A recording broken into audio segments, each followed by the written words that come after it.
sebut saja nama kawasan Tanjung Malim, ada juga problem yang tidak boleh diselesaikan. Kenapa agaknya? Kenapa selalu perkara yang boleh diselesaikan dalam masa yang singkat selalu kena tarik? Kenapa? Waalaikumsalam dan salam hormat kepada warga Malaysia yang saya hormati sekalian, khususnya penduduk kawasan Tanjung Malim. Isu guru besar Sekolah Menengah Metodis Tanjung Malim belum selesai lagi. Dah berapa bulan?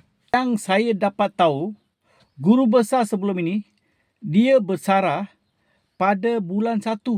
Sekarang dah masuk pertengahan bulan 4.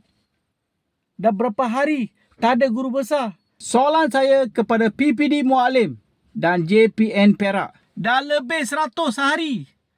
Jangan bagi tahu anda tak dapat cari pengganti guru besar bangsa India atau Cina untuk Sekolah Menengah Kebangsaan Metodis Tanjung Malim. Ataupun memang tak ada guru besar bangsa India dan Cina di Malaysia. Yang peliknya ialah seorang guru besar nak bersara bulan 1.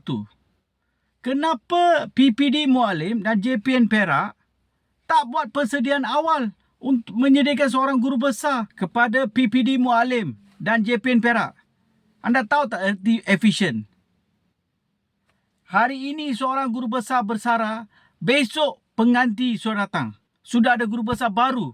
Itulah efisien kepada wakil-wakil rakyat Tanjung Malim.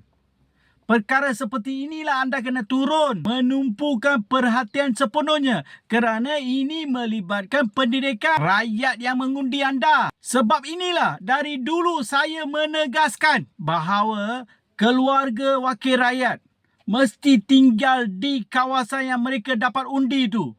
Anak-anak wakil rakyat mesti pergi ke sekolah di sana juga. Ini tak. Menang je, bawa keluarga pergi tinggal di Putrajaya atau di Kuala Lumpur. Hantar anak pergi sekolah international.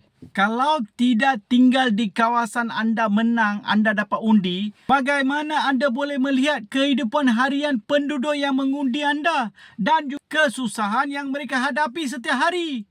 YTB Changlikang, keluarga anda tinggal di mana? Tanjung Malim ke?